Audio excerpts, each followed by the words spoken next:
네, 여러분 안녕하십니까. 6월 25일 화요일 프레스룸 라이브의 구경호입니다. 자, 방송 보시면서요. 댓글로 토론하시면 시청한 재미가 2배, 3배죠. 많은 참여 바라겠습니다. 자, 말씀드린 것처럼 오늘은 6월 25일 6.25 전쟁 74주년이 되는 날이기도 합니다. 자, 관련해서 현재 대구 엑스코에서 6.25 전쟁 제74주년 행사가 열리고 있습니다. 윤석열 대통령도 참석해 지방 거주 참전 유공자에 대한 감사의 마음을 전하고 있습니다. 현장 가보겠습니다. 돌아가 주시기 바랍니다. 다음은 화랑 무공훈장 고 구남태님입니다.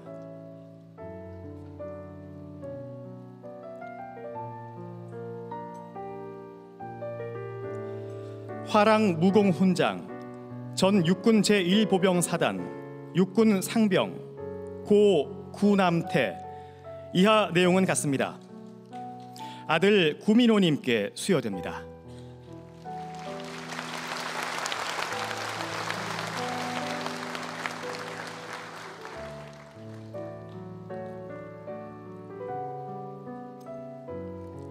수상자께서는 자리로 돌아가 주시기 바랍니다. 이상으로 정부 포상 수여를 마치겠습니다. 이어서 대통령님께서 기념사를 해주시겠습니다.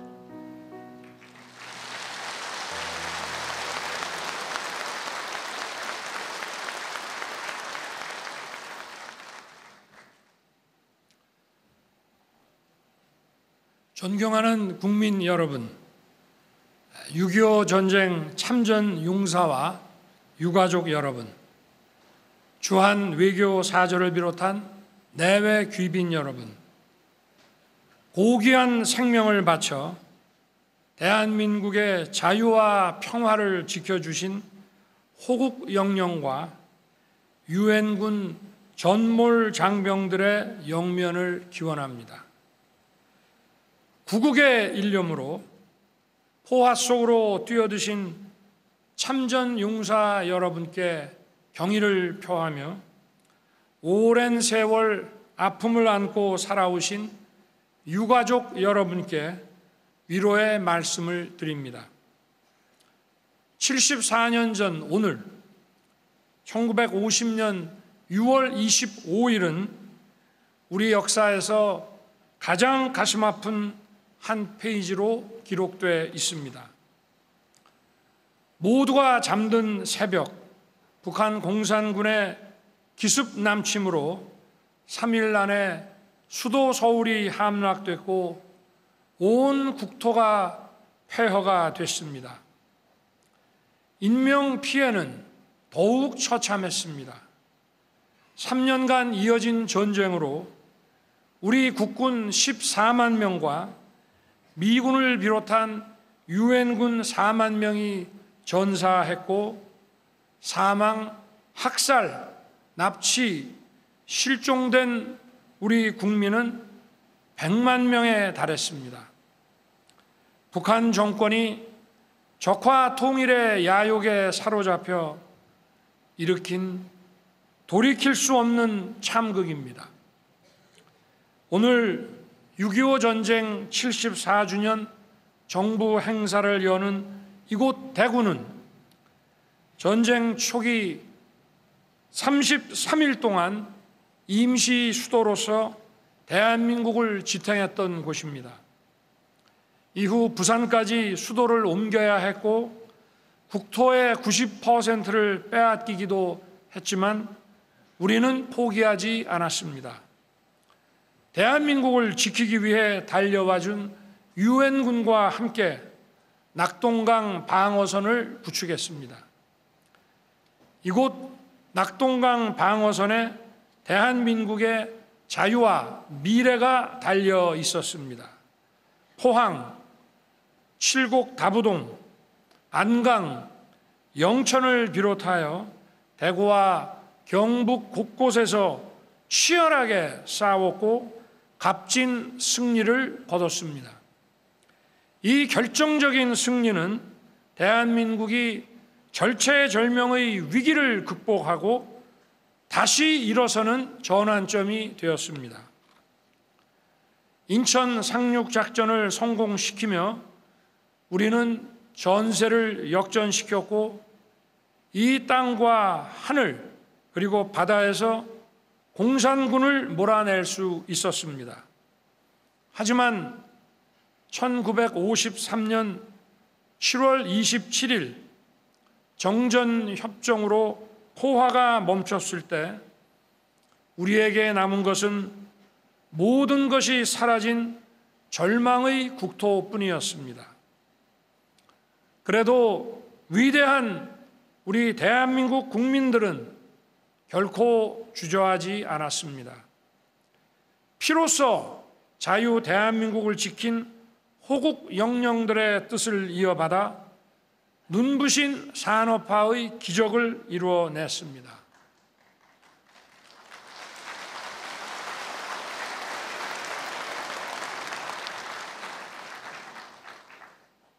전쟁 후 67달러에 불과했던 국민 소득은 이제 4만 달러 시대를 눈앞에 두고 있습니다.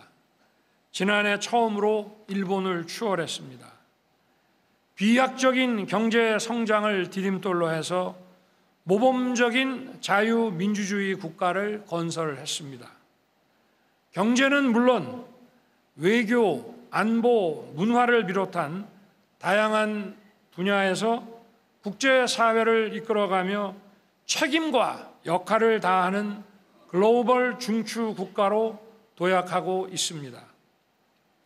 존경하는 국민 여러분, 우리가 이처럼 자유와 번영의 길을 달려오는 동안에도 북한은 퇴행의 길을 고집하며 지구상 마지막 동토로 남아 있습니다.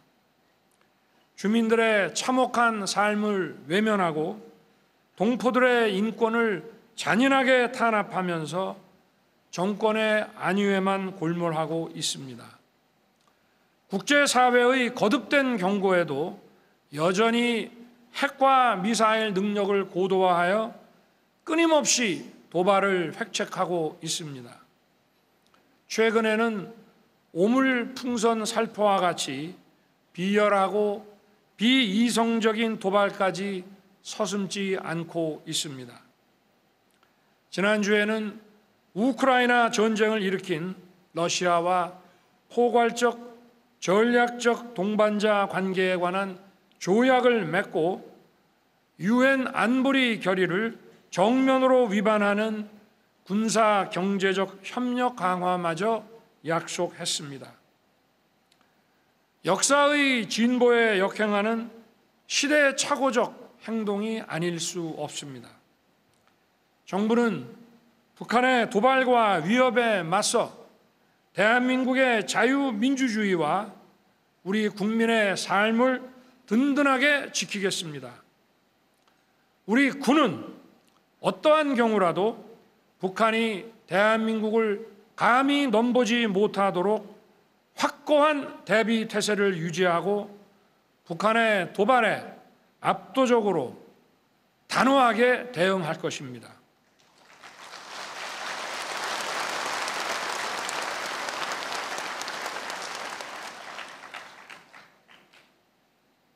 (70주년을) 맞아 더욱 굳건하고 강력해진 한미 동맹을 토대로 자유의 가치를 공유하는 국가들과 연대하여 우리의 자유와 평화를 더욱 단단하게 지켜나갈 것입니다. 평화는 말로만 지키는 것이 아닙니다. 강력한 힘과 철통 같은 안보 태세야말로 나라와 국민을 지키고 이 땅에 진정한 평화를 이룩하는 길입니다.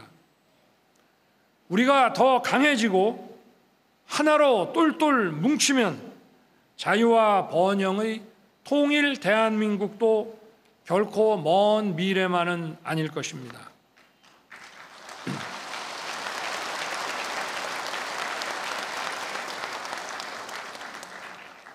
이것이야말로 위대한 영웅들의 숭고한 희생과 헌신에 보답하고 호국의 정신을 제대로 이어가는 일이라고 저는 믿습니다. 존경하는 참전용사 여러분, 정부는 참전 용사들의 명예를 드높일 수 있도록 최고의 예우로서 보답하고 제복 입은 영웅과 가족들이 존경받는 보훈 문화가 우리 사회에 더욱 확산되도록 최선을 다하겠습니다.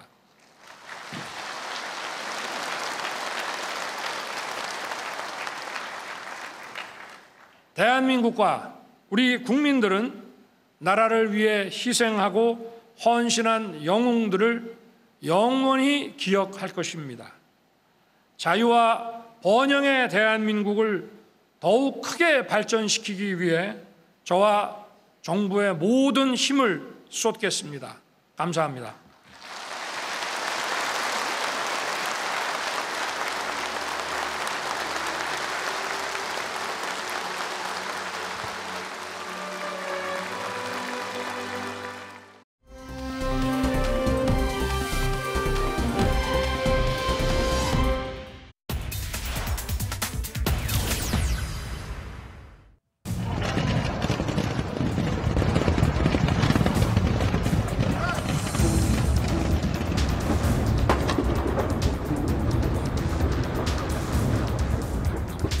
연기가 굉장히 커지더니 폭발이 엄청 크게 있었어요. 중국분이 제일 많은 걸로 알고 있습니다. 여기 와서 도착하신 분도 있고 아니면 최근에 오신 분들도 있고. 네, 어제 경기도 화성의 리튬 전지 제조 공장에서 불이 나서 사망자가 20명이 넘는 역대 최악의 화학 공장 화재 참사로 기록될 전망입니다. 고인의 명복을 빌고 유가족에게 애도를 보내며 화재 현장으로 가보겠습니다. 이서영 기자, 밤새 실종자 수색을 했는데 성과가 좀 있었나요? 네, 제 뒤로 보이는 건 리튬 전지 제조 공장입니다. 폭격을 맞은 것처럼 폭삭 주저앉고 잿더미가 됐습니다. 아직까지 연락이 닿지 않는 실종자는 1명이 있습니다. 소방당국은 밤사이 1명의 수색 작업을 벌였지만 아직까지는 성과가 없습니다. 오전 7시부터는 공장 내부로 구조견 2마리도 투입됐습니다. 공장 CCTV를 분석해보니 공장 3동 2층에서 포장 작업을 작업 중 갑자기 리튬 전지에서 흰 연기가 나기 시작했는데요. 구름 같은 연기와 함께 창문마다 붉은 화염이 뿜어져 나왔고 건물 2층과 1층을 중심으로 섬광탄 같은 하얀 불빛과 함께 폭발이 연이어 발생했습니다. 현장에는 불에 탄 배터리 3만 5천 개가 아직 그대로 있는데요.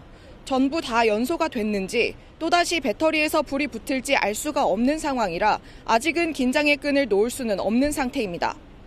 윤석열 대통령은 어제 저녁 7시쯤 화재 현장을 찾아 피해 상황을 점검했습니다. 윤 대통령은 우선 화재로 인해 돌아가신 분들의 명복을 빌며 유가족에게 위로의 말씀을 드린다고 전했습니다. 남화영 소방청장에겐 철저한 화재 원인 규명을 지시했고요. 화학물질 화재가 기존 진화 방식으로는 잡기가 어렵다며 조기 진화 대책 마련을 주문하기도 했습니다. 이 외에도 여야 지도부가 애도의 발걸음을 했고 중국인 사망자가 많았던 만큼 싱하이밍 중국 대사도 다녀갔습니다. 네, 조금 전부터는 현장 감식이 이루어지고 있다고요? 사고 직후 전담 수사본부를 꾸린 경찰은 조금 전인 10시 반부터 합동 감식을 진행 중입니다. 정확한 화재 원인과 다수의 인명피해가 발생한 경위를 파악하는 것이 핵심입니다. 불이 입구 쪽에서 시작돼 대피가 쉽지 않았고 대부분 일용직 근로자여서 공장 구조에 익숙지 않았던 것이 피해를 키운 원인으로 소방은 보고 있습니다. 정부는 오늘도 중앙재난안전대책본부 회의를 열고 사고 수습 방안을 논의합니다. 지금까지 화재 현장에서 MBN 뉴스 이서영입니다. 네, 그럼 안타까운 소식 지금부터는 전문가와 화재 원인 짚어보도록 하겠습니다. 박재성 숭실사이버대 소방방재학과 교수 나와 계십니다. 안녕하십니까? 네, 안녕하십니까? 네, 교수님, 이 목격자들 진술 보니까 이 배터리 한 개에서 폭발이 시작됐다고 하더라고요. 보니까 이 1초 만에 뭐 여러 차례 폭발이 순간적으로 막 일어나기도 하는데 리튬 전지 화재가 원래 이런 형태로 발생하는 겁니까? 그렇습니다. 리튬 전지라고 하는 것 특징이 우리가 이제 리튬 전지를 얘기할 때 가장 화재 현상에서 대표적인 현상이 열폭주 현상입니다. 열폭주. 네, 그렇습니다. 연속적인 화학 반응에 의해서 하나가 불이 붙게 되면은 그게 급속도로 화재가 확산이 되고 일반적인 가연물 화재하고는 달리 폭발성 화재를 갖기 때문에 이렇게 화재 진압하기도 어렵고 한번 발생을 하게 되면 피해, 특히 이제 인명 피해를 크게 일으키는 그런 특징이 있는 화재가 리튬 전지 화재라고 할 수 있습니다. 이 리튬 전지가 저 공장에 35,000개가 있었다고 그렇습니다. 하더라고요. 35,000개가 그러면 전부 다 터졌다고 보면 될까요? 네, 그렇습니다. 지금 이제 1차적으로 이제 봤었을 때 우리가 이제 왜 이렇게 인명 피해가 크고 피해가 컸냐라고 했을 때 저는 이제 두 가지 측면에서 볼 수가 있을 것 같습니다. 첫 번째로 좀 전에 말씀드렸던 것처럼 불이 나서 태운 가연물이 리튬 전지라고 하는 어마어마한 폭발성 화재를 일으키는 거였고 그게 이제 뭐 한두 개가 아니라 35,000개가 있었다라고 하는 거고 그게 거의 다 불에 탔다라고 하다 보면 어마어마한 화재 하중과 화재 가혹도를 가졌을 거다라고 볼 수 있고요. 두 번째는 건축 공간적인 측면입니다. 이 건물 같은 경우에서 보게 되면 계단이 2개가 있었는데 직원들이 사용하는 주 계단이 하나가 있었고 또 하나 안쪽에 계단이 있었는데 그 계단 자체가 내부 사무실 안쪽 작업장 안쪽에 좀 더 숨어 있다 보니까 실질적으로 직원들이 특히 이제 일용직으로 그 건물 공간에 대해서 잘 모르는 직원들은 그 내부에 계단이 있었는지조차도 몰랐던 거고요. 그리고 대부분의 사망자가 하나의 방의 공간에 지금 몰려서 사망한 것으로 되어 있는데 그들이 피난을 하기 위해서는 계단으로 가기 위해서는 화재가 발생했고 리튬 전지가 대량으로 보관되어 있던 그 방을 거쳐서 피난해야 되는 이중적인 구조였기 때문에 이렇게 대규모 인명피해가 발생하지 않았나 생각이 됩니다. 피할 수 없었다는 말씀이시군요. 네, 그렇습니다. 어쨌든 이 리튬 전지 생산 시설처럼 보면은 이 고위험 현장 같은 경우에 별도로 좀 규정되는 안전 규정이 있지 않나요? 이제 보통 우리가 이제 건물에 어떤 소방 시설을 설치하고 어떤 안전 관리를 하느냐라고 하는 것은 그 건물의 용도가 뭐고 그 건물의 규모라고 하는 것은 바닥 면적과 보통 층수인데 우리가 이런 공장 같은 경우를 보게 되면 일반 건축물보다 소방 시설 설치 규정이 훨씬 더 이제 좀 작은 규모에서도 설치도록 되어 있는데 이 리튬 전지나 이런 배터리 같은 경우가 배터리 화재나 이 시설이 최근에 와서 급속도로 증가를 하고 그런 부분들에 대한 화재나 사고가 발생을 하다 보니까 실질적으로 법이 세부적으로 이런 것까지 이렇게 규정을 하고 있지 못하는 그런 측면이 있고 또 하나 이제 리튬 전지 화재 같은 경우는 계속적으로 지금 언론에서 나오는 부분이 효과적인 화재 진압 소방 시설이 좀 없다. 그러니까 이런 뭐 하나 두 개 리튬 전지를 진압하는 것이 아니라 이런 대규모 생산 공장 같은 경우에 과연 어떤 소방 시설이 효과적으로 가장 유효한 화재 진압 설비가 될까라고 하는 부분은 아직까지도 좀 의문이 되고 있는 부분입니다. 어쨌든 정리하자면 뭐 좀 미비했던 어떤 규정과 어떤 그런 사실이 있고 열폭주 현상이 있었고 어쨌든 그 건물 내부에 좀 구조적인 계단의 위치랄지 그런 문제가 좀 복합적이었다 말씀이셨고요. 일단 또 이 대목도 있습니다. 뭐 논란이라면 논란일 수도 있는데 이 리튬 전지에는 물을 뿌리면은 유독가스가 발생해서 이것들이 사실 뭐 사망자들한테 영향을 끼치지 않았을까? 소방대원들이 왜 물을 뿌려서 막았을까? 이런 논란도 사실 있는데 여기에 대해 좀 설명 좀 부탁드리겠습니다. 그러니까 이게 단순하게 재료적인 측면에서 바라볼 것이냐 아니면 실질적으로 여러 조건을 고려한 현실적인 측면에서 볼 것이냐라고 하는 것을 봐야 될 것 같습니다. 리튬이라고 하는 것은 당연히 물을 뿌리게 되면 수소가 발생하고 수소라고 하는 것은 폭발성이 있는 가연성 가스입니다. 네, 그러면 우리가 이제 리튬 전지라고 하는 것은 1차 전지와 2차 전지가 있습니다. 이번에 화재가 발생한 데는 1차 전지입니다. 즉 한 번 충전해서 쓰면 버리는 거고 일반 건전지 그렇습니다. 2차 전지라고 하는 것은 우리가 이제 일반적으로 전기차라든지 우리가 휴대폰과 같이 충전됐다가 방전되면 다시 충전해서 사용을 할 수 있는 건데 충전지 그렇습니다. 그러니까 전기차 같은 경우가 훨씬 리튬이 많이 들어갑니다. 그러면 우리 전기차 화재 진압할 때 어떻게 하죠? 물에 담그죠. 물에 담그도록 합니다. 그게 물을 씁니다. 그러니까 우리가 위험성이 있고 그리고 화재 진압할 때 효과성이 있고 불가피성이 있었을 때 위험성보다 효과성이나 불가피성이 훨씬 더 크다라면 그것을 사용할 수밖에 없는 측면이 있는 거고 예를 들게 되면 전 세계에서 가장 권위 있는 화재 안전 코드인 NFPA 코드라는 데가 있습니다. 거기서 ESS 저장 장치라고 하는 것은 에너지 저장 장치이고 우리나라에서도 ESS 시설에서 화재가 가끔 발생을 하고 있는데 그 미국의 전 세계적으로 가장 권위 있는 코드에서도 ESS 에너지 저장 장치에서는 물의 양을 늘린 수계 소화 설비를 배치하라라고 이렇게 되어 있다라고 하는 것입니다. 이런 부분들이 단순하게 재료적인 측면에서의 위험성만 보는 것이 아니라 효과적인 현실적인 측면에서의 위험성을 고려해서 이렇게 하는 것이고 실질적으로 이번에 화재가 발생했을 때도 소반에 소방관들이 갔었을 때 내부로 진입을 못하고 내부로 주수를 제대로 하지 못했고 외부로 연소 확대가 되는 것을 방지하는 걸 주력을 했고요. 예. 최성기가 지나고 나서 그쪽의 내부에 대해서 본격적인 화재 진압을 했기 때문에 과연 소방관들이 그 내부에 물을 뿌린 것이 피해를 키우고 화재를 키운 원인이었냐라고 했을 때 제가 봤었을 때 그건 아니라고 저는 보고 있습니다. 일단은 뭐 교수님께서는 조심스러우시겠지만 네. 일단 사망자가 대량으로 발생된 그 원인이 일단은 이 유독가스보다는 어떤 화재의 어떤 규모가 더 컸을 것이다. 선행됐을 것이다라고 보는 입장이신 거네요. 이제 유독가스도 굉장히 많은 그 영향을 미칠 수가 있죠. 왜냐면은 이번에 이제 1차 전지 같은 경우는 보통 염화티오닐, 그러니까 리튬 염화티오닐 전지입니다. 예. 리튬 염화티오닐, 특히 염화티오닐이라는 것이 연소가 되게 되면 두 가지 아주 심각한 독성가스를 품습니다. 이산화황하고 염화수소가 이제 나오고 이제 걔가 연소가 되면서 기화되면서 공기 중으로 이렇게 나기 때문에 예. 그 안에 이제 내부에 있던 사람들이 그런 다량의 유독가스에 의해서 직접적으로 또 사망의 원인이 될 수도 있는 것이죠. 알겠습니다. 자, 장가 기자, 이렇게 해서 아무튼 안타깝게 많은 사망자가 발생을 했는데 한국인보다 외국인이 많았다고 합니다. 외국인 노동자가 좀 꽤 있었던 모양이에요. 그렇습니다. 원래 소방에서는 18명이 중국인이라고 했는데요. 조금 전에 경찰이 발표한 거를 보니까 사망 실종자 총 23명 중에 한국인이 5명이고요. 그리고 중국인 17명, 그리고 라오스인이 1명이라고 경찰이 정정을 했습니다. 네. 지금 사실 훼손 정도가 좀 심한 상태이고 외국인들이 좀 많기 때문에 신원을 일일이 제대로 다 확인을 해야 하는 상황이고 또 그 이후에 빈소가 마련되기까지는 시간이 꽤 걸릴 것으로 보입니다. 특히 이 현장에 나가 있는 취재 기자에 의하면요, 근로자 명부가 지금 불에 탔기 때문에 인적 사항이 다 나오기 위해서는 DNA 조사 같은 게 굉장히 필요하고요. 또 현재까지 시신들이 겉으로 봤을 때는 성별 정도까지만 지금 확인이 되는 상황이라고 하거든요.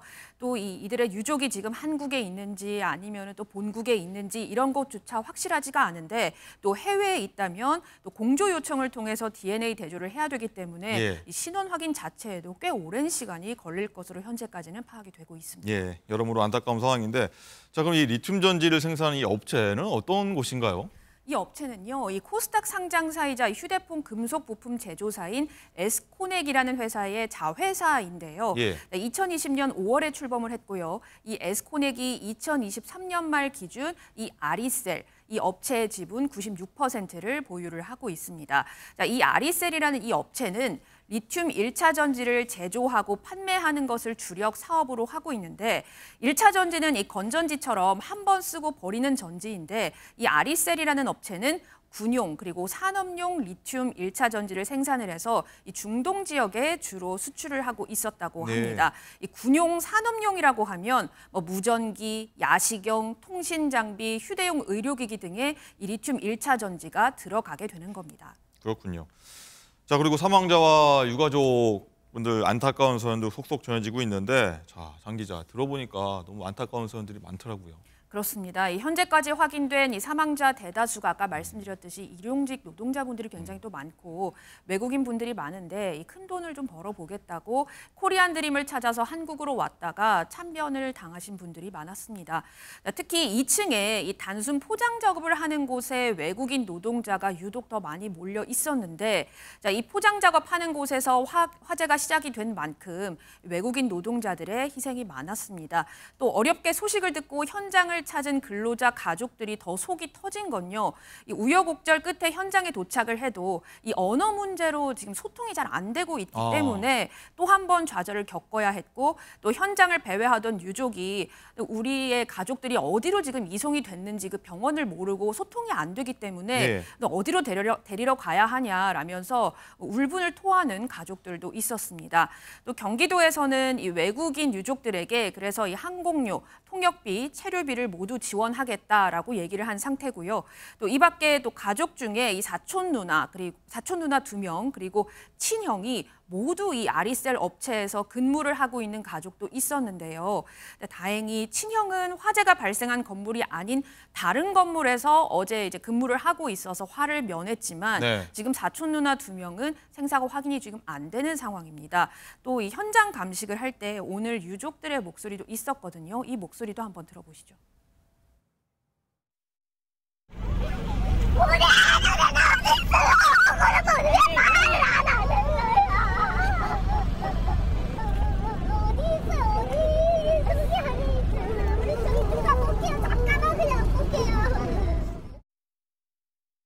네, 유가족들의 울부짖음이 여기까지 계속 들립니다. 가슴이 아픈데 교수님 일단은 여러 전문가들 보면요 이번 화재로 인해서 리튬이 탈 때 네. 유해가스가 발생한다 하더라고요. 네. 유해 물질인데 이거 혹시 모르니까 이 일대에 사시는 분들 뭐 주의해야 될 것 같아요. 어떻게 해야 됩니까? 네, 제가 앞서서 말씀드렸던 것처럼 특히 이제 리튬 염화티온이 연소하게 되면 두 가지 이제 대표적인 독성가스 이제 이산화하고 이제 염화수소가 이렇게 발생을 합니다. 이게 예. 주로 이제 자극적인 가스고 이제 기관지 쪽에 많은 이제 네. 피해를 줄 수가 있는 그런 가스가 되겠습니다. 그렇기 때문에 얘는 이제 공기 중으로 이제 연소가 되면서 기화가 돼서 굉장히 이제 넓게 퍼질 수가 있기 때문에 그 주변 인근에 있는 주민들 같은 경우는 가능한 한 이제 마스크를 사용을 하시고 외출을 좀 삼가해 주시는 것이 좋겠습니다. 알겠습니다. 자 그리고 소방 당국이 조금 전부터 합동 감식에 들어갔다고 하는데 원인 규명해야 되지 않습니까? 네, 그렇습니다. 어떤 부분 보시기에 집중적으로 좀 봐야 될 것 같으세요? 그러니까 일단 이제 발화 원인이 무엇이냐라고 예. 하는 부분하고 왜 이렇게 피해가 발생했고 화재의 연소 확대 메커니즘이 그러니까 피해 확대 메커니즘과 확대 메커니즘이 어떻게 되느냐라고 하는 부분들을 이제 예. 밝혀야 되는 것이죠. 그게 이제 단순하게 발화 원인적인 측면뿐만 아니라 앞서 말씀드렸던 것처럼 건축 공간적인 부분에서의 문제는 없었는지 또한 소방 안전 관리적인 측면에서의 문제는 없었는지 그런 부분들까지도 한번 정확하게 좀 밝혀야 될 부분들이 있고요. 특히 저희가 하나 좀 당부드리고 싶은 것은 우리 이제 국민들도 그렇고 언론들도 그렇고 이런 안타까운 사고가 발생을 하게 되면 너무 이렇게 안타까운 마음에 급한 마음에 빨리 문제점과 대책이 나와주기를 이렇게 바라는 마음이 네, 그런 경향이 있습니다. 있는 것 같습니다. 저도 마찬가지지만 이제 그렇게 빨리 나오는 문제점과 대책이 근원적인 문제점과 대책이 아닐 수도 있기 때문에 정말 중요한 것은 이것을 분명히 학습적인 효과를 가져가서 다시는 이런 사고가 발생하지 않도록 하려면 좀 더 시간적인 여유를 두고 근원적인 문제점과 대책을 찾아가서 그게 개선이 될 수 있도록 해주는 것이 더 중요한 부분이 아닌가 생각이 됩니다. 네, 급할수록 돌아가자는 말씀이십니다. 그렇습니다. 알겠습니다. 오늘 말씀 여기까지 듣겠습니다. 감사합니다.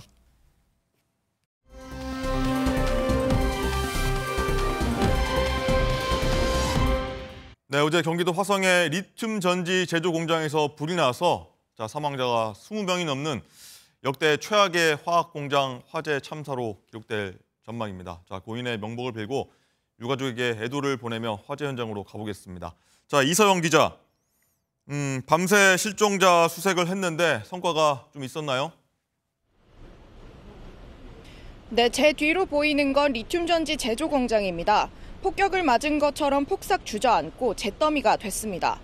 아직까지 연락이 닿지 않는 실종자는 한 명이 있습니다. 소방당국은 밤사이 한 명의 수색 작업을 벌였지만 아직까지는 성과가 없습니다. 오전 7시부터는 공장 내부로 구조견 2마리도 투입됐습니다. 공장 CCTV를 분석해보니 공장 3동 2층에서 포장 작업을 작업 중 갑자기 리튬 전지에서 흰 연기가 나기 시작했는데요. 구름 같은 연기와 함께 창문마다 붉은 화염이 뿜어져 나왔고 건물 2층과 1층을 중심으로 섬광탄 같은 하얀 불빛과 함께 폭발이 연이어 발생했습니다. 현장에는 불에 탄 배터리 3만 5천 개가 아직 그대로 있는데요. 전부 다 연소가 됐는지 또다시 배터리에서 불이 붙을지 알 수가 없는 상황이라 아직은 긴장의 끈을 놓을 수는 없는 상태입니다. 윤석열 대통령은 어제 저녁 7시쯤 화재 현장을 찾아 피해 상황을 점검했습니다. 윤 대통령은 우선 화재로 인해 돌아가신 분들의 명복을 빌며 유가족에게 위로의 말씀을 드린다고 전했습니다. 남화영 소방청장에겐 철저한 화재 원인 규명을 지시했고요. 화학물질 화재가 기존 진화 방식으로는 잡기가 어렵다며 조기 진화 대책 마련을 주문하기도 했습니다. 이 외에도 여야 지도부가 애도의 발걸음을 했고 중국인 사망자가 많았던 만큼 싱하이밍 중국 대사도 다녀갔습니다. 네, 조금 전부터는 현장 감식이 이루어지고 있다고요? 사고 직후 전담 수사본부를 꾸린 경찰은 조금 전인 10시 반부터 합동 감식을 진행 중입니다. 정확한 화재 원인과 다수의 인명피해가 발생한 경위를 파악하는 것이 핵심입니다. 불이 입구 쪽에서 시작돼 대피가 쉽지 않았고 대부분 일용직 근로자여서 공장 구조에 익숙지 않았던 것이 피해를 키운 원인으로 소방은 보고 있습니다. 정부는 오늘도 중앙재난안전대책본부 회의를 열고 사고 수습 방안을 논의합니다. 지금까지 화재 현장에서 MBN 뉴스 이서영입니다.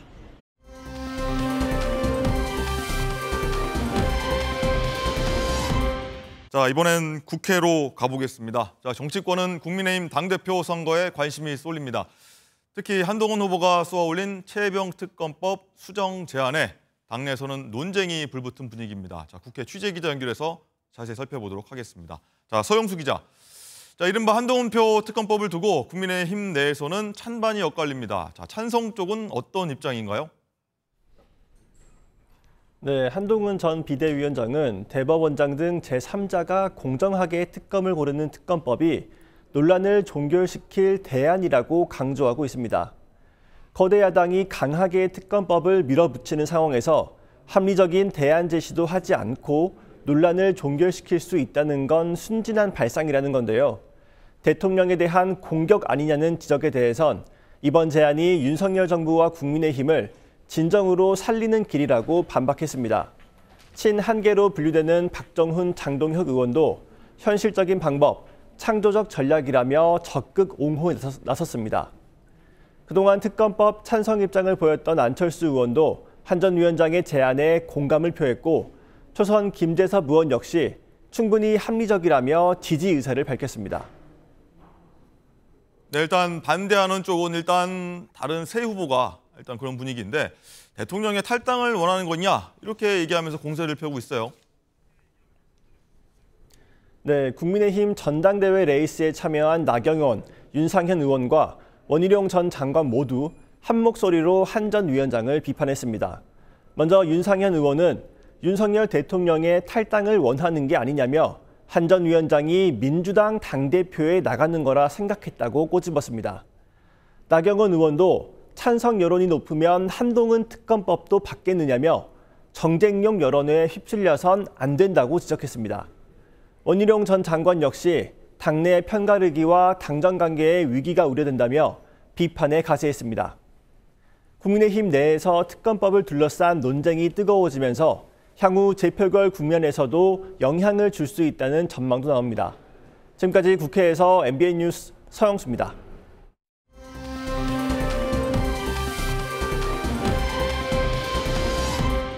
네, 그럼 관련 내용 정치 전문가들과 함께 얘기 나누도록 하겠습니다. 안녕하십니까? 어서 오십시오. 자, 서영수 기자가 전한 대로 한동훈표 특검법 제안으로 여당이 시끌시끌합니다. 한동훈 전 위원장이 한 라디오 프로그램에 출연해서 기존 입장을 재확인한 바가 있는데 그 목소리 듣고 시작하도록 하겠습니다.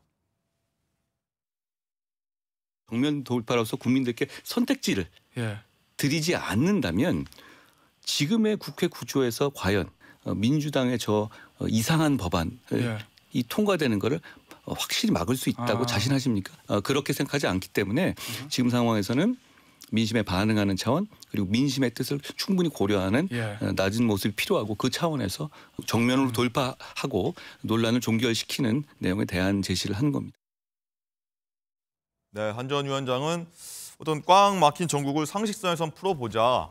보수 쪽 지지율이 좀 답보 상태인데 정면 돌파하겠다 이런 입장인 것 같은데 자, 이종근 실장님, 네. 여당의 기조와는 확실히 좀 분명히 차이가 있어서 좀 반발도 나오고 찬성도 나오고 팽팽하게 좀 엇갈리는 것 같습니다. 그렇죠. 지금까지 여당의 기조는 대통령실의 입장, 그러니까 윤 대통령이 이미 대담에서 그런 입장을 밝혔죠. 네.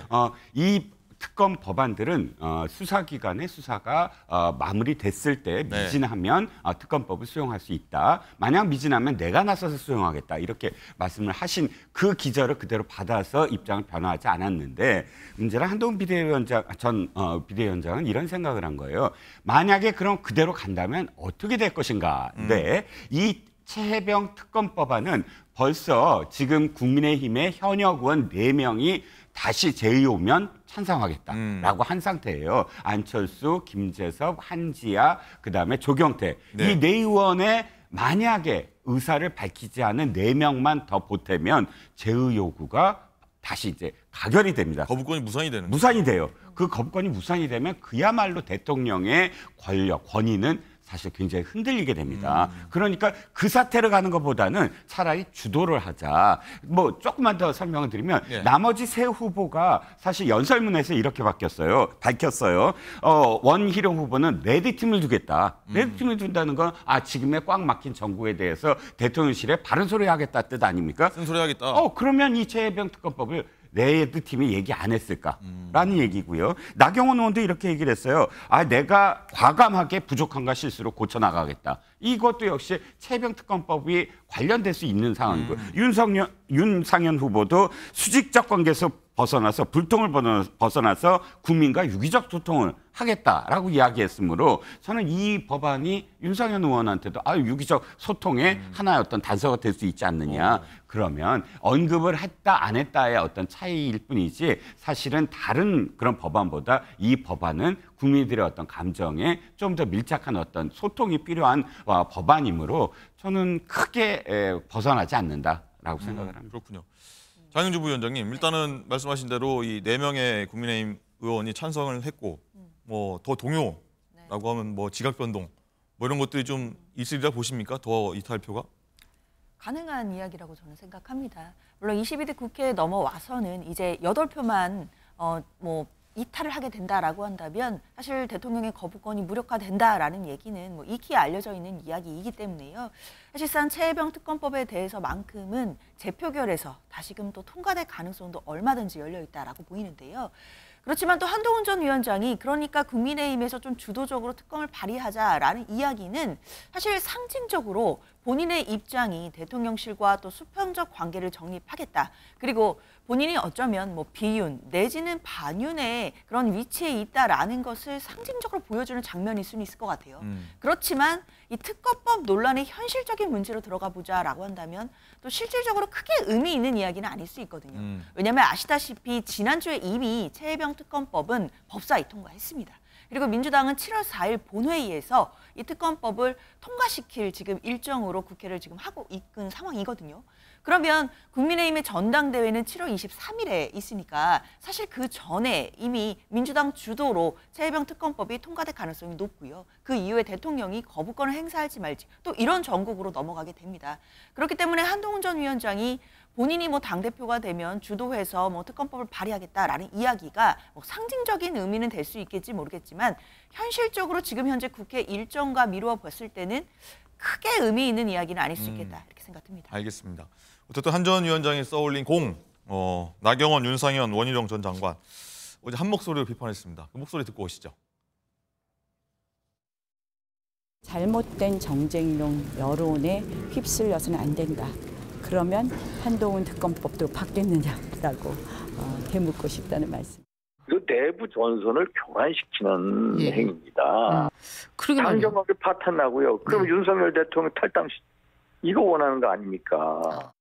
정치적인 의혹이라고 전부 특검 가면 경찰, 검찰, 공수처 우리 헌법에서 정해놓은 1차적인 수사기관 뭐하러 있습니까? 네, 한 전 위원장이 이런 반응을 모를 리가 없었을 것 같은데 이종원 실장님. 네네.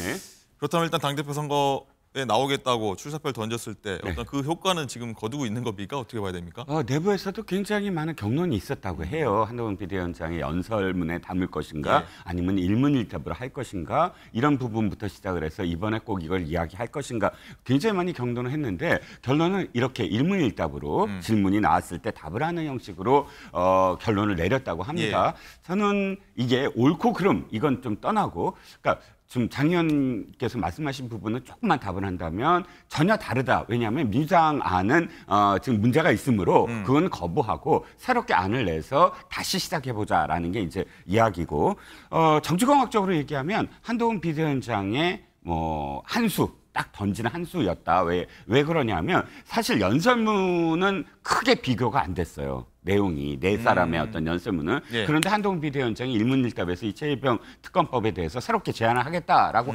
한순간부터 1대3의 구도가 자연스럽게 만들어졌습니다. 그리고 한동훈 비대위원장이 이야기한 최혜병 특검법과 관련된 부분이 쟁점이 돼버렸어요. 그러니까 1대3위 구도로 지금 한동훈 비대위원장이 만들어진 전쟁터에서 싸우게 된다. 그러니까 사실 나머지 세 후보는 둘 중에 하나예요. 여기에 계속 지금 할 것인가 아니면 빠져나와서 자기가 이슈를 던져갖고 한동훈 비대위원장 등 다른 후보들을 다 이끌 것인가 자기가 만들어 놓은 전쟁터로 그렇게 되지 않으면 이 지금 한동훈 비대위원장이 얘기했던 이 특검 논란으로 한 달이 그대로 가버리거든요. 그렇게 되면 한동훈 비대위원장의 수는 성공한 거예요. 제가 보기에는. 그러니까 이건 철저히 계산된 그런 그 전략이었다라고 생각을 합니다. 그렇군요. 어쨌든 이 특검법 수정 제안에 가장 난감한 쪽은 아마 대통령실이겠죠. 장가 기자, 대통령실 입장이 나온 게 있습니까?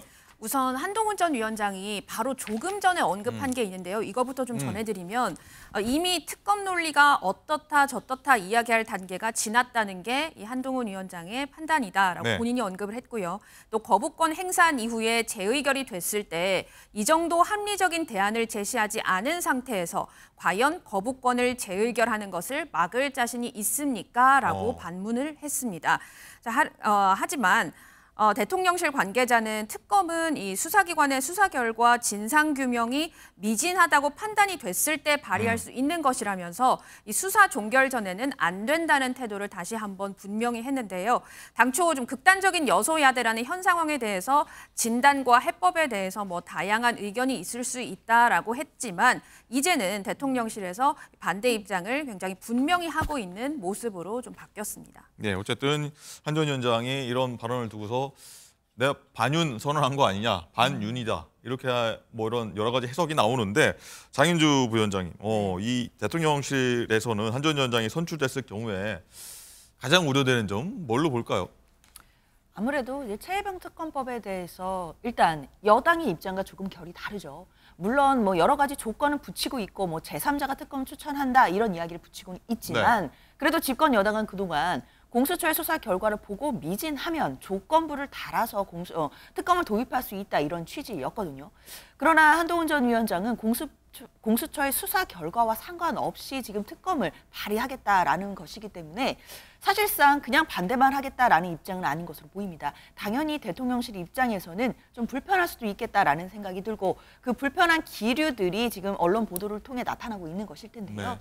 이렇게 된다라고 한다면 사실 만약에 한동훈 전 위원장이 전당대회에서 당대표에 선출이 된다라고 한다면 대통령실 입장에서는 그동안 반대해왔던 최혜병 특검법에 대해서 만약에 국민의힘 주도로 특검법이 발의가 된다라고 한다면 굉장히 난감할 수밖에 없는 상황입니다. 그렇군요. 이게 만약에 그렇게 돼서 국회에서 통과가 된다라고 한다면 대통령이 거부권을 행사할 명분도 사실 사라지는 게 되거든요. 그렇게 된다라고 한다면 대통령실에서는 또 진퇴양난의 국면에 빠질 수 있는 것이기 때문에 이런 부분에 대해서 한동훈 전 위원장과 입장을 어떻게 할 것인지에 대한 지금 고민들이 있을 것 같습니다. 네. 이종훈 실장님 하나 더 여쭤보면 나경원 의원이었나요?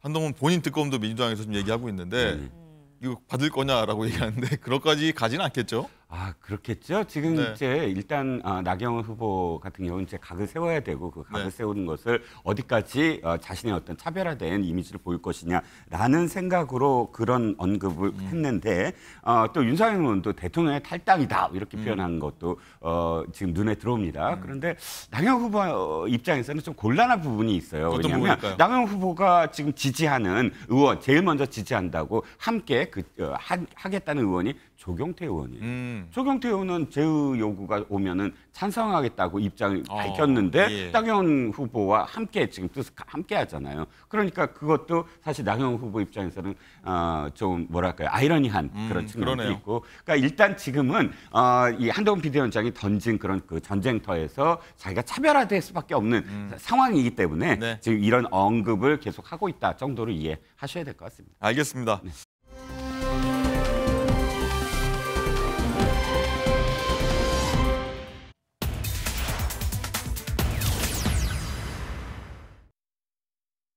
이시원 증인 10분간 퇴장하세요. 퇴장하십시오. 10분 후에 들어오세요. 임성근 사단장이 그렇게 대단한 사람이에요? 일어나세요. 10분간 퇴장하세요. 이종섭 증인. 제가 방금 전에 끼어들지 말라고 그랬죠? 위원장님, 또 끼어듭니까? 기회를 주시면은 퇴장하세요. 말씀드리겠습니다. 퇴장하세요. 그래서 기회를 요청드린 10분간 겁니다. 퇴장하세요. 반성하고 오세요. 퇴장하면 더 좋은 거 아니? 쉬고 한 발 들고 두 손 들고 서 있으라고. 조롱, 모욕, 협박을 가하는 것이 마치 왕따를 만들고 집단 폭행을 가하는 학교 폭력을 보는 듯 했습니다. 정청래 위원장은 군대는 갔다 왔습니까? 국회의원 지위를 악용해서 인권을 유린하고 개인의 권리를 묵살해도 되는 겁니까? 네, 정청래 법사위원장이 증인하고 참고인을 향해서 10분간 뭐 퇴장 레드카드 계속 내밀었는데 장가 기자, 어쨌든 국민의힘이 정청래 위원장에 대해서 윤리위 제소 검토하겠다 이런 입장이에요. 네, 그렇습니다. 뭐 협박, 조롱, 인격 모독이 좀 난무했다라는 게 국민의힘의 입장입니다. 정점식 국민의힘 정책위 의장은요, 이 증인은 수사 중인 사안에 대해서 선서 등을 거부를 할 수가 있는데 야당 법사위원이 현행법 위반이라면서 증인의 선서를 강요하려 했다. 또 국회법 146조는 국회의원이 다른 사람을 모욕해서는 안 된다라고 되어 있는데 법사위에서는 인권 침해나 이 모욕 행위 등이 공공연히 자행이 됐다 이렇게 지적을 했습니다. 또 증인이 답변 기회를 달라고 했지만 정청래 법사위원장은 끼어들지 말라, 성찰하고 반성하는 의미로 나가 있어라라고 하는 건 지극히 좀 사적인 감정에 치우친 직권 남용이라고 비판을 했습니다. 자, 화면에서 조금 전에 보셨듯이 정청래 법사위원장이 증인들의 답변 거부나 태도를 문제 삼아서 이 10분 퇴장 명령을 여러 차례 내리고 또 박지원 의원 같은 경우에는 두 손 들고 있으라고 해야 한다 이런 말까지 하는데요. 이에 대해서 여권에서는 국회 윤리 제소까지 검토하겠다 이런 입장을 나타냈습니다. 예. 자, 장현주 부위원장이 민주당 소속이시니까 지금 궁금합니다. 뭐 시원하다, 불편하다 이런 시각들이 공존하는데 이 민주당 입장은 어떤지 그리고 이 제소가 되는 부분인지도 궁금하네요. 글쎄요, 일단 청문회 과정을 지켜보시면서 국민들께서 불편해하셨을 수도 있을 거라고 생각합니다. 그런데 일단 저 법사위 청문회 과정에서 국민의힘 의원들이 참여하지 않았다라는 부분, 이 부분도 국민들께서 불편하신 지점 중에 하나일 거라고 저는 생각이 들고요. 그리고 지금 사실 이제 7월이 되면 최혜병이 순직한 지 이제 1년이 다 됩니다. 그러나 그 과정 동안 진상은 제대로 규명되지 않았고 오히려 대통령실이 깊숙이 개입한 것 아니냐라는 정황만 이 청문회를 통해서 더욱 짙어진 상황입니다. 그럼에도 국회에서 저런 핵심 관계자들을 불러서 의미 있는 증언을 듣기까지 이렇게 많은 시간이 걸렸다는 것, 저는 국민들께서 굉장히 분노할 수밖에 없는 지점이라고 생각이 들거든요. 그런데 저기 앉은 국회의원들 한 사람 한 사람이 그냥 개인의 자격에서 저기서 질문을 하는 것이 아니라 국민의 대표로서 그 국민의 분노까지도 전달하는 과정이 있었다라는 생각이 듭니다. 그렇기 때문에 저 국회의원들의 저런 모습들이 뭐 다소 불편했을 수는 있겠지만 저기에는 또 국민들의 분노와 그리고 국민들의 또 원망까지도 담겨 있었다라는 부분들을 저는 생각해야 된다라는 생각이 들고요. 그리고 물론 선서를 거부하는 것 법적으로 보장된 권리이기는 합니다. 그러나 증언을 거부할 수도 있는 거거든요. 선서를 하고 그리고 개별 증언에 대해서만 거부할 수 있음에도 선서 자체를 거부하는 모습을 국민들께서 보셨을 때 과연 고위공직자로서 책임 있는 자세인가, 이 부분이 조금은 의구심이 들었을 것 같다라는 생각은 듭니다. 어쨌든 이 논란이 있으니까 정청래 법사위원장도 할 말이 좀 있을 것 같은데 오늘 아침 인터뷰입니다. 이런 얘기를 했군요. 듣고 오시죠. 국민의힘 의원들은 참석을 안 했잖아요. 네, 그렇습니다. 그게 도움이 됐습니까? 안 됐습니까? 지대한 도움이 됐죠. 그런 얘기들 하지 않습니까? 불참으로 협조해 주어서 감사하다. 방해 없이 청문회를 볼 수 있었다. 그리고 제가 생각했던 것보다 저는 그날 진행하느라고 잘 몰랐어요. 근데 그 다음 날 토요일 날 오전에 보도된 양이나 또 유튜브 반응이나 또 커뮤니티 반응을 그때 봤거든요. 근데 제가 생각했던 것보다 훨씬 더 반응이 뜨거웠던 것 같습니다. 네, 정청래 법사위원장은 굉장히 커뮤니티 유튜브 이런 데서 굉장히 반응이 뜨거웠다 이런 얘기를 하고 있고, 일단은 이 실장님, 박지원 의원 같은 경우는 한 발 들고 두 손 들고 서 있으라 이런 얘기까지 해서 군 출신들에는 굉장히 좀 모욕적이다라고 군 출신들이 좀 반발하고 있는데 어떻게 보고 계십니까? 자, 일단 기본적으로 군이든 아니면 일반인이든 간에 국회의원 내지는 뭐 상임위원장한테 그런 모욕을 자행하라는 권력을 국민이 주어지지 않았습니다. 청문회는 그야말로 청문입니다. 국회의원들이 묻고 증인들은 답변하는 것이지 거기에 국민들의 분노를 담아서 응징을 하라? 이것은 전근대적인 얘기입니다. 전근대적이라는 건 법이 생겨나기 전에는 린치가 가능했습니다. 응징이 가능했습니다. 그런데 법이 나온 이후부터는 어떠한 사법부의 판사도 조롱할 수 없습니다. 그리고 반성하라, 나가서 반성하라. 사법부도 그렇게 못합니다. 그런데 어떻게 국회에서 이렇게 자행되는 모욕이나 조롱이 자행되고 그것에 대해서 부끄러워하지 않고 아니 나는 뜨거운 반응이었습니다라고 이야기합니까? 그리고 두 번째 오늘 6.25입니다. 6.25라는 건 어떤 것이죠? 우리나라를 지킨 정복을 입은 그런 군인들에게 경의와 조의를 표하는 날입니다. 정복을 입은 군인들에게는 그만큼의 합당한 예의를 해야 됩니다. 그가 아무리 어떤 피의 사실이 있건 혐의 사실이 있건 정복에 대한 예의입니다. 그 사람에 대한 예의가 아닙니다. 이종석 국방장관 말고 그 임 사단장 잘못했습니다. 이 법사위원장이 그렇게 했을 때 벌떡 일어나서 그건 안 됩니다라고 이야기했어야 됩니다. 받아들일 수 없습니다라고 이야기했어야 됩니다. 본인의 문제가 아니라 해병대 정복에 대한 모욕이기 때문입니다. 그런데 그걸 그대로 받아들였습니다. 임 사단장 대단히 잘못했습니다.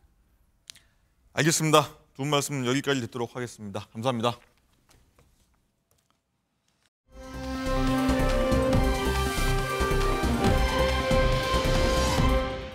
그럼 사건 전문가와 내용 짚어보도록 하겠습니다. 안녕하십니까? 안녕하세요. 어서 오십시오. 자, 지난 2019년입니다. 우리 곁을 떠난 걸그룹 카라의 멤버죠. 고 구하라 씨인데 얼마 전 한 방송에서 이것을 재조명한 일이 나와서 굉장히 많은 분들이 관심을 갖고 계십니다. 무슨 내용이냐면 금고 도난 사건인데요. 장가 기자, 이게 어떤 내용인지 한번 정리 좀 해볼까요? 구하라 씨가 사망한 후에 구하라 씨의 집에 이제 어떤 범인이 들어와서 금고를 가져간 일이 있었는데요. 이거 영상이 먼저 준비가 됐거든요. 영상으로 한번 보시죠. 네, 지금 영상을 보시면 지금 한 남성이 구하라 씨 집에 침입하기 위해서 계속 벽을 타고 넘어갈까 어쩔까 지금 고민을 하는 모습입니다. 도둑이네요. 지금 벽을 짚고 있는 곳이 이웃집이고요. 구하라 씨 집 쪽에서 이 적외선 카메라로 지금 촬영을 한 모습입니다. 저게 2020년 1월 14일 새벽 0시 15분인데요. 벽 쪽에서는 도저히 지금 구하라 씨의 2층 집으로 못 가니까요. 네. 1층 현관문을 통해 들어가려고 여러 번 비번을 눌러봅니다. 아마 비밀번호를 알았기 때문에 저렇게 정문으로 침입을 하려고 한 게 아닌가 이렇게 보이는데 현관문 비밀번호 아무리 눌러도 안 됩니다. 왜냐하면 구하라 씨 사망 이후에 구하라 씨 오빠가 비밀번호 바꿨고요. 또 저기가 그 비번이 키패드에 이렇게 손을 갖다 대게 되면 손을 갖다 대고 열이 감지돼야 번호가 뜨는 건데 범인은 아마 저걸 모르고 계속 키패드가 어디 있지 하고 찾는 모습을 보였습니다. 저 때가 이제 구하라 씨 사망 이후 장례 절차가 끝나서 가족들이 집을 비운 이후였는데요. 네, 아마 지금 그 프로그램에서는 구하라 씨의 고인 그 가족들이 집을 비웠다는 것을 아는 사람이 침입하지 않았겠느냐 이렇게 지금 추정을 하고 있는 상황입니다. 예. 저 범인은 구하라 씨 휴대전화 등이 보관된 이 가로, 세로 약 30cm 크기의 금고를 훔쳐서 달아놨는데 이 금고 무게가 30kg이나 된다고 합니다. 자, 그런데 이 집 내부 구조에 익숙한 듯이 금고가 보관된 옷방으로 범인이 직행을 했고 다른 고가품은 하나도 건드리지 않고 금고만 훔쳐서 갔다고 합니다. 자, 그런데 진짜 옷방에 금고 하나만 훔쳐갖고 다른 걸 건드리지 않았기 때문에 구하라 씨의 오빠도 이거를 인지를 못하다가 3월에서야 저게 이루어진 게 지금 1월인데 3월에서야 이를 인지하고 신고를 하게 됩니다. 약 9개월간의 수사를 통해서도 용의자를 특정을 못했고 결국에는 미제 편철 결정이 나면서 사건이 잠정 종결된 바 있습니다. 그렇군요.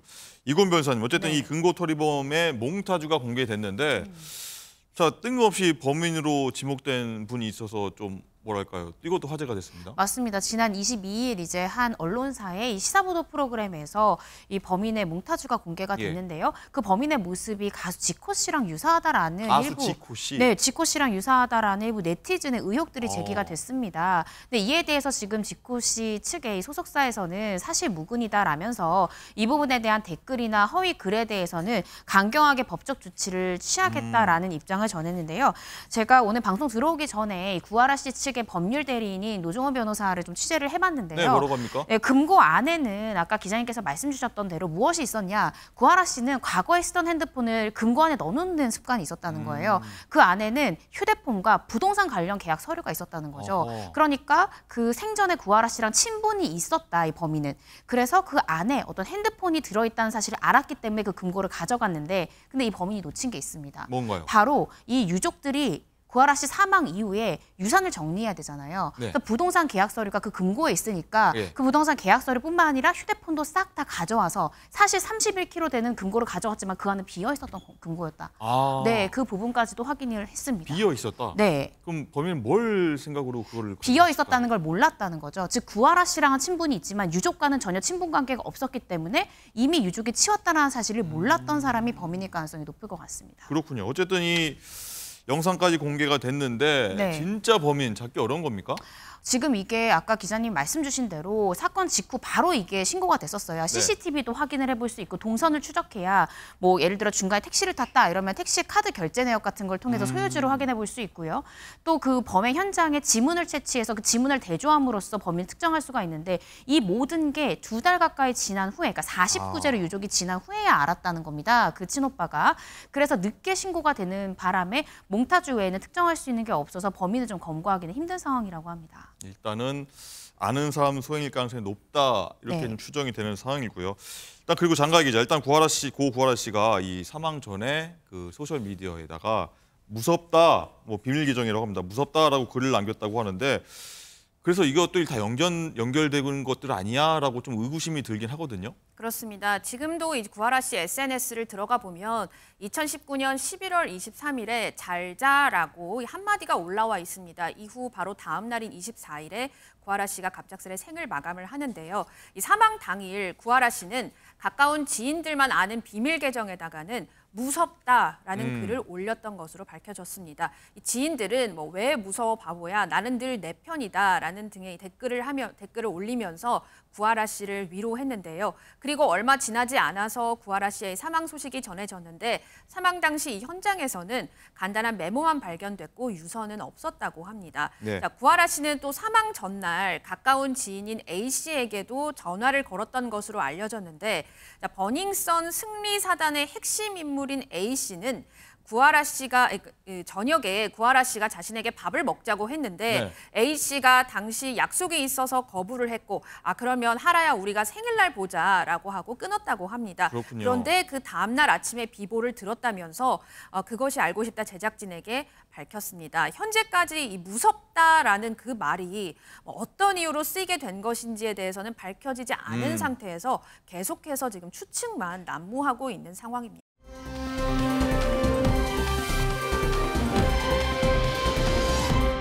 라이브픽입니다. 어젯밤 수도권과 강원 지역 일부에 또 재난 문자가 울렸습니다. 북한이 보름 만에 또다시 오물풍선을 띄운 건데요. 벌써 5번째 살포입니다. 닷새 전 탈북민 단체가 대북전단 30만 장을 북한으로 날려보냈고 여기에 반발한 북한이 이 오물풍선을 날린 건데요. 북한 김여정 노동당 부부장은 하지 말라고 한 일을 또 벌였으니 하지 않아도 될 일거리가 생기는 것은 당연하다는 담화도 발표한 만큼 탈북민 단체에 대한 대응으로 풀이된다고요. 통일부가 그동안 살포된 오물풍선의 내용물을 분석했는데요. 인부는 물론 기운 양말부터 구멍난 바지, 김정일 우상화 문건까지 북한의 열악한 실상을 엿볼 수 있는 것들이 들어있었고요. 오물에 포함된 퇴비에선 기생충도 발견됐는데 인분에서 나온 것으로 감염 우려는 없지만 후진국에서 많이 관찰된다고 합니다. 풍선을 발견한 분들은 절대 만지지 마시고 가까운 군부대나 경찰에 신고하시길 바랍니다. 양동이의 기적이라고 부를 수 있을까요? 경찰과 시민의 기지로 화재를 진압을 했다는 소식입니다. 지난 25일 하동군의 한 쓰레기 분리수거장, 순찰 중인 경찰들이 소화기를 들고 뛰어갑니다. 당시 길을 걸으며 담배를 피우던 남성이 분리수거장 앞에 휙 담배꽁초를 던졌는데요. 불이 이렇게 커지기까지 걸린 시간 고작 20분입니다. 지켜보던 시민들도 소화기를 들고 진압을 돕는데요. 그럼에도 불길이 잡히질 않자 양동이에 물을 길어 나릅니다. 양동이로 물을 퍼다 붓고 뒤이어 도착한 소방차가 진화를 마무리합니다. 더 큰 화재로 이어질 수 있었던 상황, 경찰은 방화 용의자를 실화죄로 입건했는데요. 순찰 중인 경찰과 시민들의 즉각적인 조치로 큰 화재를 막을 수 있었습니다.